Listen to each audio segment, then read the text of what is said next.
Son gars, il est le président des Yugu Yugu d'Adjamé Rossi. Il y a des gens qui sont là. Et lorsqu'on ne parle pas de ces personnes-là, elle ne peut pas dormir. Ça veut dire que lorsque nous sommes en train de critiquer quelqu'un d'autre et la personne se dit, mais moi j'ai plein de défauts, pourquoi on ne parle pas de moi? Tu veux parler en défendant une personne parce que vous avez formé un clan de bons arrières, de têtes brûlées, de gens qui n'ont rien à la tête, de prostituées, de boclés et de gens qu'on baise dans l'anus, de vendeurs de stupéfiants. Vous avez créé ce club-là et vous êtes venu vous installer dans une télévision pour pourrir la société. Dites-nous ce qu'on a fait de mal. Parce qu'on a dit à quelqu'un qu'il ne faut pas pervertir la société, qu'il ne faut pas dégrader les mœurs. Alors, des conneries sortent pour vouloir nous parler. Des gens sortent pour vouloir nous parler. Allez-y dire à ces mamies, oui, ces arrière-grand-mères, allez-y leur dire que quand on a perdu toute sa jeunesse en train d'écarter ses jambes et de rouler sur les fers, on la ferme dans la société. Quand on n'a rien à apporter à la société et quand on dort, pardon. Quand on bouge, pardon. Lorsque ta voiture a été un don, lorsque ta maison a été un don et que tu n'as rien à manger, tu la fermes dans la société parce que tu n'as rien à dire aux gens. Allez-y leur dire ça. Mais est-ce que tu t'es posé la question de savoir pourquoi les gens se moquent d'elle en ce moment? Pourquoi on se moque d'elle parce que son gars est vigile? On ne se moque pas du métier de vigile. On ne se moque pas du métier de vigile. On ne se moque pas des gens de petits métiers. Au contraire, nous exhortons cette femme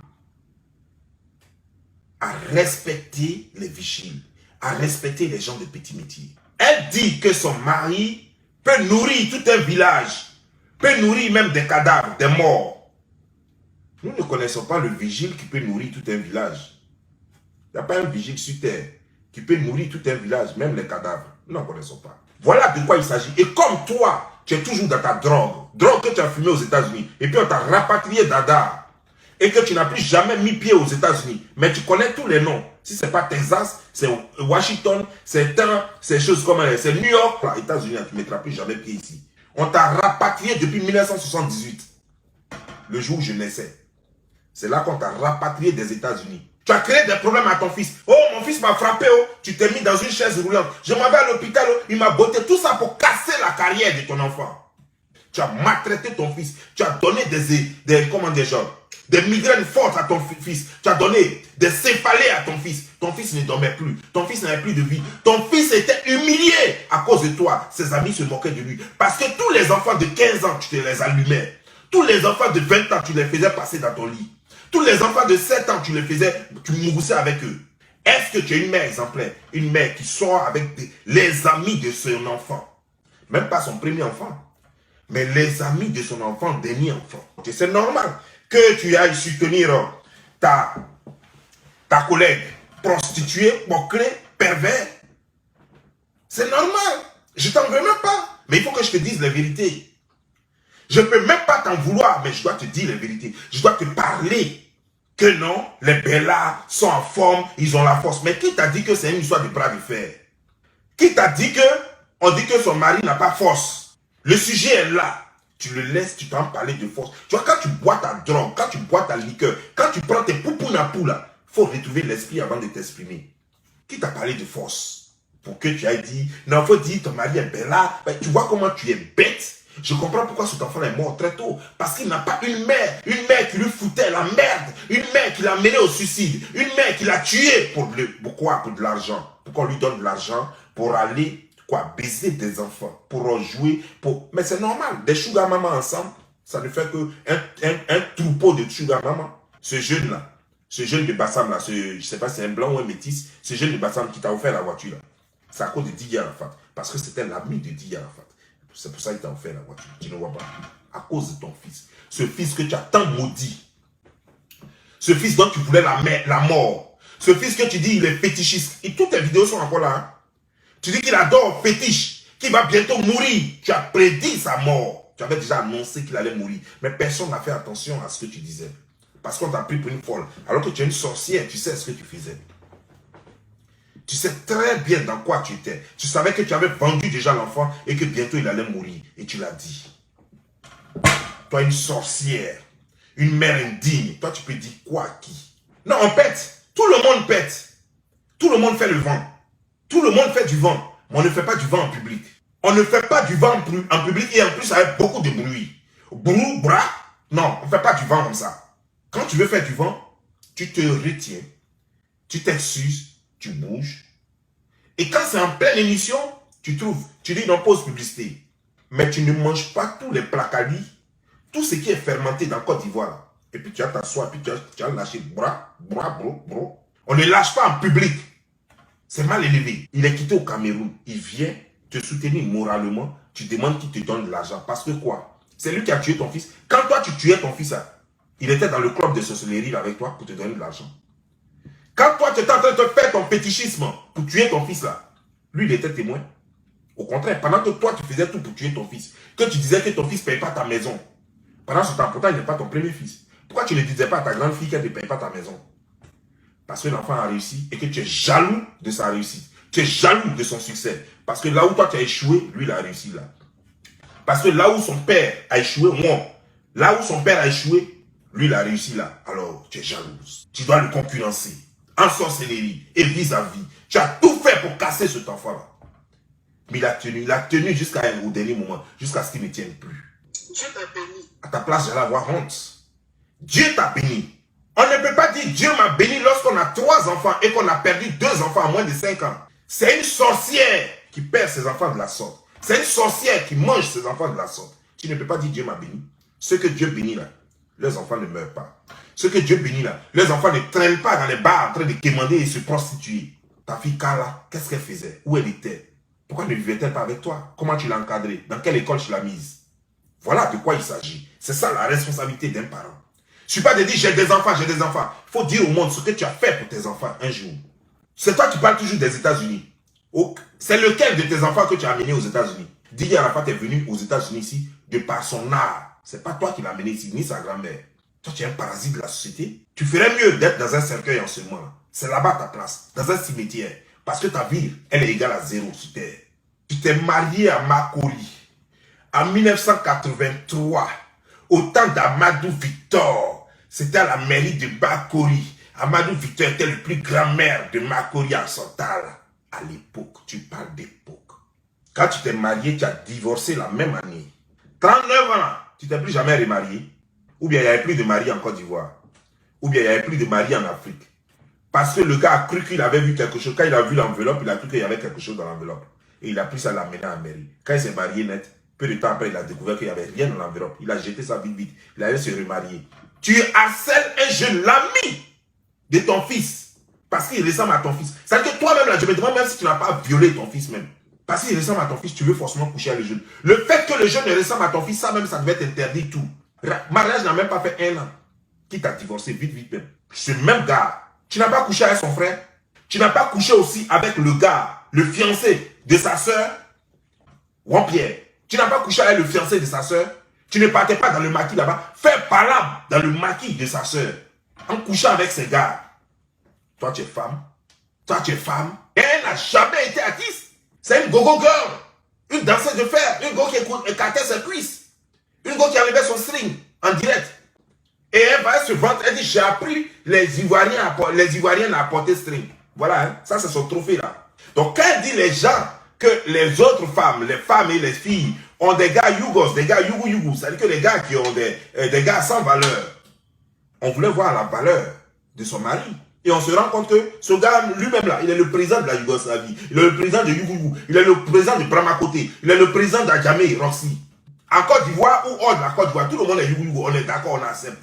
Mais on veut voir maintenant, elle qui n'est pas Yougou, qui a gars caviar là, on veut voir le gars caviar là. Et on se rend compte malheureusement que c'est un ancien nettoyeur de bureau et de WC. On voit maintenant que c'est un gars qui est vigile en France. Voilà de quoi il s'agit. C'est toi-même la gars Yougou même là. Tu as eu une seule fois de ta vie. Mais après ça, tu as... Par exemple, Jean-Pierre là, c'était un gars Yougou qui n'avait rien.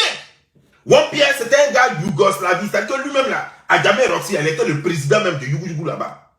Jusqu'à ce que celle-là, son mari vienne le détrôner. Sur Jean-Pierre, c'était un gars de la Yougoslavie. Tu comprends? Après, tu es allé avec Tchétché Kassiri. Il a fait quoi de toi? Il t'a laissé encore, il allait se marier.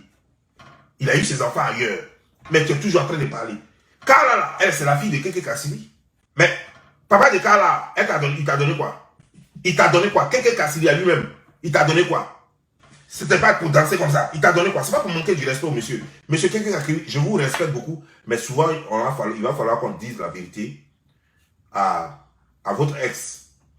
Avec tout le respect que je vous dois, je sais que votre enfant est morte. Cette douleur encore, vous la trimballez. Et je voudrais vraiment m'excuser d'avance pour ce que je suis en train de dire. Ne prenez pas mal, mais c'est là, il faut que quelqu'un lui dise la vérité.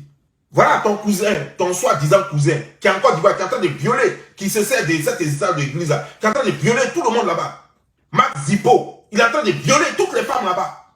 En Côte d'Ivoire là-bas, en train de violer les petites filles, des mineurs, un pédophile.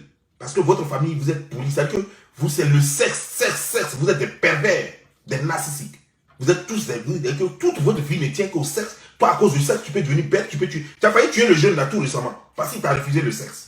Mémé comme toi, ou dans la... Tout est pourri, dans la noisette jusqu'à fatiguer. Ou toi-même là, quand tu ouvres ta bouche comme ça, c'est odeur de cigarettes, eux, odeur de ganja qui sont dedans. Toi, tes dents qui sont cassées à force d'ouvrir les bouteilles, les bières avec tes dents. Tes dents sont cassées jusqu'à il n'y a plus rien à voir. Tu dis qu'elle n'est pas moche. C'est là, quand tu regardes son visage corrosolé comme ça, son visage dur comme ça, on dirait qu'on a lâché, c'est-à-dire qu'on a fait concours de lâche, où tout le monde est venu dans le village comme ça, se mettre devant elle et puis lâcher devant elle là. Et puis son visage nyangami comme ça là. Si toi tu dis que celle est belle, toi tu n'as jamais connu beau gars. Toi tu n'as jamais connu beauté. C'est qui? La seule personne belle que tu as connue de ta vie, c'était Kala. La petite elle était jolie, miam. Elle n'avait rien à voir avec toi. Elle ressemblait à son père. C'est son roux qui est belle là. Go, elle est comme ça, on dirait piège d'abouti là. Go, on dirait piège de choses, de biche là. Tu vois, fesse les dure comme ça. Elle-même là, quand elle marche comme ça, elle bouge comme ça, on dirait quelqu'un qu'on est en train de pousser. Hein? Musclé comme ça, dodu comme ça, on dirait chose, comment des gens. On dirait une lutteuse japonaise. Toi, tu dis, mais elle est belle, c'est son roux qui est belle là. C'est son roux. Les doigts qui sont comme ça, on dirait tenaille là. C'est son roux qui est belle là. Puis toi, tu as venu me dire, non, elle est belle. Donc nous, on ne voit pas clair quoi, c'est toi ceux qui voient clair. Donc ce qu'on voit là, c'est pas ça quoi. Donc nous, tout ça, même avec les lunettes, même encore, on ne voit pas bien quoi. C'est toi ceux qui voient clair. On ne s'amuse pas dans la dépravation. On ne s'amuse pas en dépravant les mœurs. On ne s'amuse pas en chose, comment dire, genre, en déchirant les mœurs. On ne s'amuse pas en dégratignant les mœurs. Ça, il y a des amusements, on ne fait pas. C'est toi seul qui t'amuses en disant aux enfants de t'amuser dans ton vagin. C'est toi seul, pour toi, amusement, là, on peut même s'amuser. C'est-à-dire qu'il n'y a pas de limite dans l'amusement. Non, non, non, non. Nous sommes dans une société où on ne s'amuse pas n'importe comment. Il y a des amusements qui sont autorisés et légalisés, et il y a des amusements qu'on ne fait pas. Par exemple, tu ne peux pas t'amuser en prenant un couteau pour mettre sur la gorge de quelqu'un, puis en coupant. Et puis tu vas dire, on va te prendre un but, tu vas dire, je m'amuse, hein. On ne s'amuse pas en prenant un couteau, puis mettant sur la gorge de quelqu'un. On ne s'amuse pas comme ça. On ne s'amuse pas avec le pénis des gens. On ne s'amuse pas en disant, prends enfant d'autrui et puis il faut donner à l'autre. Ça, ce n'est pas amusement. Ce n'est plus amusement. Parce qu'il s'agit de la vie humaine. Ce sont des valeurs qu'on nous a léguées depuis des générations et des générations. Avant nous, avant nos parents, avant leurs parents, avant leurs parents, avant leurs parents, ça date de longtemps. Et toi, tu appelles ça amusement. Depuis, avant que toi, tu ne viennes faire tes conneries en Côte d'Ivoire, tu avais vu qui s'amusait de la sorte. Regarde les gens, les filles de ta génération. Les chanteuses, les tianes, les choses. Tu les vois s'amuser de la sorte. Elles s'amusent avec le pénis des autres. Elles s'amusent avec des moments des gens. Il y a des amusements, on ne fait pas. Une femme intelligente, tu as beau lui donner l'argent, elle connaît sa place. Un homme intelligent, tu as beau l'aider, il connaît sa place. Parce qu'il sait que ce que tu lui donnes, tu n'es pas en train d'acheter ses services, mais tu l'aides. Et une aide, il y a une fin à toute aide. C'est que tu aides quelqu'un jusqu'à ce que la personne se retrouve. Et après, la personne doit maintenant s'envoler de ses propres ailes. C'est ça une aide. Donc, une fille qui soit avec un mec qui n'a pas l'argent, mais est-ce qu'elle est venue à lui parce qu'il avait l'argent? Est-ce qu'elle est venue à lui pour chercher emploi? Les hommes ne sont pas des emplois ou des employeurs. Non. Tu cherches du travail, va en zone industrielle. Tu cherches du travail, va au plateau. Tu cherches du travail, va au port. Tu cherches du travail, va au marché. Donc, tu ne peux pas aller vers un homme pour qu'il te donne de l'argent, pour qu'il s'occupe de toi, pour qu'il te donne un salaire mensuel, pour qu'il te donne l'argent de poche chaque fois. Un homme doit prendre soin de sa femme lorsqu'elle n'a pas les moyens. Et même quand elle a les moyens, il doit lui faire des cadeaux parce que ça vient du cœur. C'est une expression du cœur. C'est une expression de son amour. Mais l'amitié ou l'amour n'est pas une prise en charge.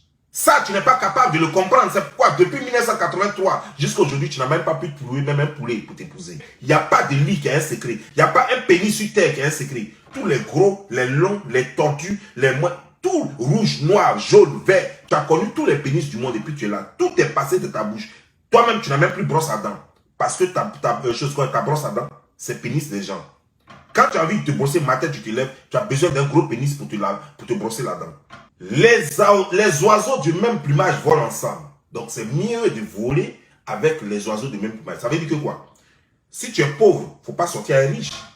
C'est ce que tu veux dire. Donc, ça veut dire que quoi? Elle, là, comme elle dit qu'elle est riche, elle est caviar, elle devrait sortir avec un caviar, un riche. Pourquoi elle sort avec un vigile? Vigile, c'est pas riche. Un vigile, c'est pas un riche. Tu comprends? Ça veut dire que une étudiante doit sortir avec un étudiant. Un étudiant doit sortir avec une étudiante. Un directeur d'entreprise doit sortir avec une directrice d'entreprise. Une pilote doit sortir avec quelqu'un qui a au moins le même revenu que elle. C'est-à-dire que des gens du même plumage doivent voler ensemble. Des gens du même revenu doivent voler ensemble.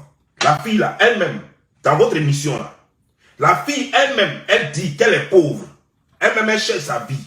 Elle est tombée enceinte d'un chauffeur de taxi. Et il y a un chauffeur, il y a un docteur qui est marié, mais qui veut d'elle, qui veut la faire partir au Canada. Et puis toi, ton connerie là, et toi, vous dites qu'elle prenne l'enfant là, pour aller donner l'enfant là au docteur, alors que l'enfant n'est pas au docteur. Mais pourquoi elle ne peut pas voler avec un oiseau de même plumage que elle? Pourquoi elle ne peut pas sortir avec le taximètre? Il est mieux qu'elle sorte avec le taximètre, même si même ils ne sont même pas de même plumage. Le taximètre de l'amour a déjà un salaire. Elle n'a même pas de salaire. Le taximètre, il a déjà un salaire. Il peut payer même maison de 10 000, de 15 000, de 20 000, de 30 000 par mois. Et puis, il a l'argent pour manger. Elle n'a rien, elle ne fait rien. Tout ce qu'elle a, c'est son en bas. Elle ne peut pas demander à une fille qui ne fait rien du doigt de prendre enfant d'un taximètre pour aller donner à un docteur. Parce que le gars est docteur. Elle ne connaît pas son plumage. Son plumage, c'est les vogos du quartier. Tu dis, c'est toi ceux qui dit que tu as été marié. Il n'y a même pas ni Tchétché Kassiri, ni Juan Pierre, quand il vivait même, il n'a jamais dit que tu étais sa femme. Parce qu'eux-mêmes là, ils ont considéré comme l'erreur de leur vie. Donc ils ne parlent même pas de ça. Ils ont move on. Avec tes seins qui sont longs, on dirait des lianes. Avec ton ventre, regarde, tu étais en train de danser la fois dernière à ton spectacle. Mais ça, tu m'as fait pitié quoi. On peut se casser la tête comme ça, on peut être ridicule comme ça. Tu as au moins 3 ventres superposés, puis tu as pris ceinture, et puis tu as mis dessus. Et puis ton ventre est descendu jusqu'à ton pantalon. Ça c'est quoi ça? Tu n'as pas honte? Habille-toi comme tu es une grand-mère. Habille-toi comme une grand-mère. Tu as vu que c'était joli quand tu as porté les pailles traditionnelles là. Ça c'était joli, c'est comme ça que tu dois t'habiller. Tu vois, c'est ça le problème avec toi. La façon, toi tu as connu tous les lits et que ton dos a touché tous les matelas et toutes les tables des maquis et des bars. La façon on t'a baisé sur toutes les tables là, des marchés et autres là. Tu crois que les mamans, il faut apprendre à respecter les mamans des gens. Parce que nos mamans n'ont pas connu la même vie que toi. Toi, regarde ta vie, regarde la vie de ta mère. Ta mère, c'est plus remariée. Elle jusqu'à présent, elle est célibataire. Elle n'a pas vieilli auprès d'un homme. Toi, pareil. Donc, toi, de la façon, votre vie est ratée là. Faut pas penser que la vie des gens est ratée comme ça. Mais maman des gens là, les gens se sont mariés et leurs maris sont morts auprès d'eux. Auprès d'elle, pardon. Ça, c'est une femme. C'est Dieu qui l'a voulu ainsi. Mais et toi, tes maris, de leur vivant, ils t'ont jeté. Ta maman, pareil, de son vivant, du vivant des choses, quand de son mari l'a jeté. Son mari n'est pas mort auprès d'elle. Pas en Europe. Toi, tu mérites d'être vigile en Côte d'Ivoire. Parce que tu n'as pas boulot, tu n'as pas de savoir-faire. Donc, vigile là au moins là, tu peux aller t'arrêter. Même si avec ton rhumatisme que tu as là, tu peux t'arrêter. Puis quand tu es fatigué, tu t'assois un peu. Il faut aller être vigile à Sokosé. Il faut aller être vigile au plateau là-bas, dans chose comme au marché du plateau là. Toi, ton métier même, ça doit être vigile même. Ton métier, ça doit être vigile. Parce que si quelqu'un t'a énervé, tu peux prendre ton sein qui est long là, on dirait lance-pierre là, tu peux prendre ça pour le gifler avec. Tu comprends? Ou bien Nescafé, tu dois être vigile à Nescafé de Divo là. Nescafé, l'usine Nescafé là. Voilà. C'est là-bas que toi-même tu dois être vigile. Parce que toi-même quand tu regardes là, tu ressens même à vigile. Toi-même là, tu ressens même à vigile. Toi tu crois que ça, à part vigile là, c'est quel travail tu peux faire. Même serveuse, travail de service, tu ne peux pas faire. Parce que tu es impoli. Tu es mal impoli comme ça. Comme moi-même je vais être vigile. Mais bien sûr, je ne sais pas pourquoi tu n'as pas eu cette belle idée là depuis très tôt. Depuis 1983, tu devrais avoir cette idée là. Depuis 1978, quand tu es revenu de France, ça c'est ta fonction. Si aujourd'hui tu avais été vigile, je suis sûr que tu allais être directeur d'une sous-compagnie de sécurité en Côte d'Ivoire. Ça au moins ça allait être bien. Tu dis que quand vous présentez vos bébés, on dirait des bébés qui sont sortis du congélateur. En fait, tu insultes les enfants des gens. Mais sache que ces gens-là ont encore leurs enfants. Tes enfants sont où? Tes enfants qui ne sont pas sortis du congélateur et qui sont sortis, je ne sais pas, dans le micro-ondes. Ou bien tes enfants qui sont sortis de je ne sais pas quel laboratoire. Là. Tes enfants là sont où? Ils sont devenus quoi? Voilà, Didier, il dormait dans les rues. Il se droguait. Il dormait sur les tables à Ouassakara. Didier Arafat, Wong, chose comme Didier Wong, Didier Ange Wong. Il dormait sur les tables. Enfant que toi tu as eu là. Il n'y a pas enfant des gens là. Des gens dont tu parles là, leurs enfants ne dorment pas sur table. Ils prennent soin de leurs enfants. Quand tu regardes leurs enfants, c'est la santé. Et les enfants que tu as eu là, ils ressemblaient à quoi? Il faut montrer leurs photos d'enfance. Eux, ils ressemblaient à quoi? Didier Wong là, tu as fait quoi de lui? Il dormait sur table à Ouassakara. Et pendant ce temps, ton oncle, la maison de ton oncle était à côté de Saint-André. La maison de ton oncle était à côté de Saint-André, la Sikoji, qui n'est même pas loin de Ouassakara. Tes parents l'ont abandonné. Toi-même, tu l'as abandonné. Toi-même, tu passais ton temps à dormir chez les garçons pendant que ton fils dormait sur table. Ta fille, elle était où? Elle faisait quoi? Elle se prostituait. Jusqu'à Desbordeaux a dit ici que c'est lui-même de temps en temps, quand il va dans les maquis, quand il la trouve, il lui donne les choses. Elle est morte d'une plaie, d'un cancer de peau. Une plaie incurable. Parce qu'elle s'est tellement ingurgitée de la drogue en elle. Parce qu'il n'y a pas de parents pour lui dire que la drogue, c'est pas bien. Elle vivait elle-même très tôt. Elle est sortie. Déjà, très petite, déjà, les gens couchaient avec elle. Pour ne serait-ce que lui donner un peu de drogue. La petite a commencé à se prostituer très tôt, comme sa mère. Comme on dit bien, telle mère, telle fille. C'est toi qui veux parler enfant des gens? Toi, tu es sûr que tes conneries, tes cafards, tes souris que tu as mis au monde là peuvent se comparer à enfant des gens? Tu es sûr? Si Didier lui-même là, si c'est pas son ami qui a fait de lui chose aujourd'hui, musicien aujourd'hui là, tu sais ce qu'il allait être? Peut-être que toi-même on n'a plus jamais entendu parler de toi. Tu sais ce qu'il allait être? Tu as fait quoi pour tes enfants là? Les enfants sont la responsabilité des parents. Tu vois les enfants des autres, tu es jalouse. Mais je vais te dire, la façon dont tu as mangé pour toi là, faut pas croire que tu as mangé enfant des gens comme ça. Parce que toi, tu prends pour toi pour faire soukouya. C'est quoi tes deux enfants là, tu les as mangés? Faut pas croire que toi, tu peux manger les enfants des autres. C'est toi qui as vendu tes enfants pour de l'argent, qui as tué tes enfants. Tu as tué Carla parce que tu croyais que ses funérailles allaient être comme pour Didier Arafat. Tu es sorti Banza, tu es sorti zéro. Tu as tué Didier Arafat pour avoir de l'argent. Voilà, ça t'a donné maison, ça t'a donné voiture. Parce que si Didier vivait, maison n'a plus voiture, là, tu n'avais pas à avoir. Parce que c'est lui-même qui allait avoir ça. Comme tu n'aimes pas la fermer, Ernie qui est sur ta beuve là, tu vas éclater ça encore. Et puis je vais t'engager.